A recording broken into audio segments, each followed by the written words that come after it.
Hello viewers, welcome to traditional tea channel. இன்றைக்கி நம்ம நேந்திரம் பழம் வச்சு இடியாப்பம் செய்ய போகிறோம்.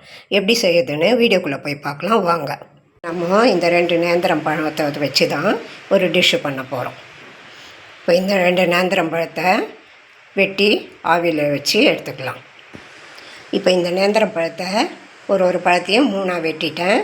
இதை இட்லி பாத்திரத்தில் வச்சு ஆவியில் வச்சிடலாம். இட்லி பாத்திரத்தில் தண்ணி ஊற்றிட்டேன். இப்போது இந்த மாதிரி ஒரு தட்டு வைக்கிறேன். இதில் இந்த நேந்தம்பழத்தை வச்சுட்டு ஆவி பண்ணி எடுத்துக்கலாம். இட்லி பாத்திரத்தில் வச்சுட்டேன். ஸ்டவ் ஆன் பண்ணி மூடி ஆவி விட்டு வெந்த பின்ன எடுத்துக்கலாம். இப்போ ஒரு 10 நிமிஷம் எடுத்து நம்ம திறந்து வெந்திருக்கு பார்த்துடலாம்.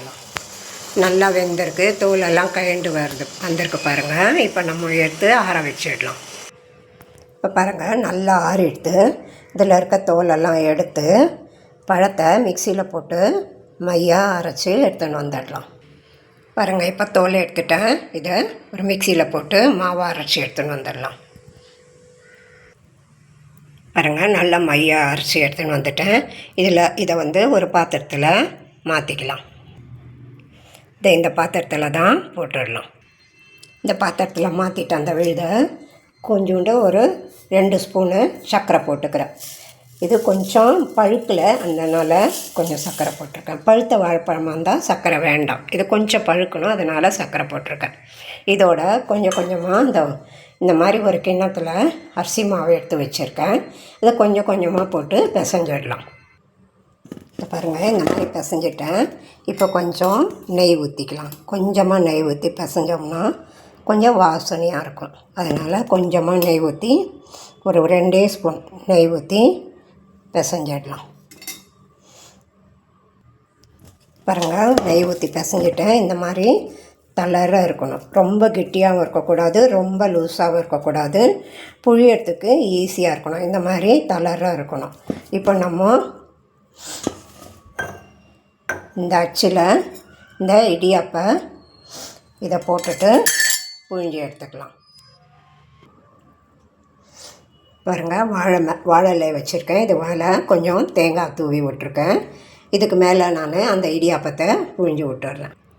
பாருங்கள், இடியாப்பத்தை அந்த இதில் போட்டு தேங்காய் இது மேலே தூவி விட்டுருக்கேன். இப்போ இதை ஆவியில் வச்சு எடுத்துக்கலாம். இதை பாருங்கள், இட்லி பானையில் அந்த தட்டு தான் வச்சுருக்கேன். இப்போ இந்த தட்டு மேலே அந்த இலையை வச்சிடுறேன். பாருங்கள், 4 இலையில் இந்த மாதிரி புழிஞ்சு வச்சுருக்கேன். இப்போது மூடி போட்டு ஒரு 2 நிமிஷம் போட்டு எடுத்துடலாம். பாருங்கள், இந்த கிண்ணத்தில் தான் மாவு எடுத்தேன்.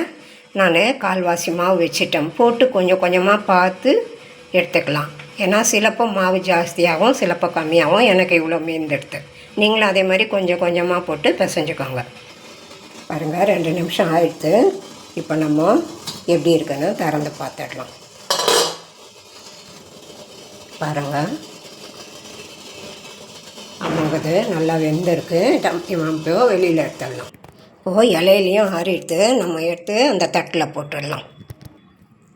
பாருங்கள், இலையிலேருந்து எடுத்து தட்டில் போட்டுட்டேன். நீங்களும் உங்கள் வீட்டில் செஞ்சு பாருங்கள். நல்லா ஹெல்த்தியான டிஃபனு. வாழைப்பழத்துக்கு வாழைப்பழமும் ஆச்சு. காலையில் டிஃபனுக்கும் கொடுக்கலாம், நைட்டு டின்னருக்கும் கொடுக்கலாம். நீங்களும் உங்கள் வீட்டில் செஞ்சு பாருங்கள். எனக்கு லைக் பண்ணுங்கள், ஷேர் பண்ணுங்கள், கமெண்ட்ஸ் பண்ணுங்கள், சப்ஸ்கிரைப் பண்ணுங்கள். தேங்க்யூ.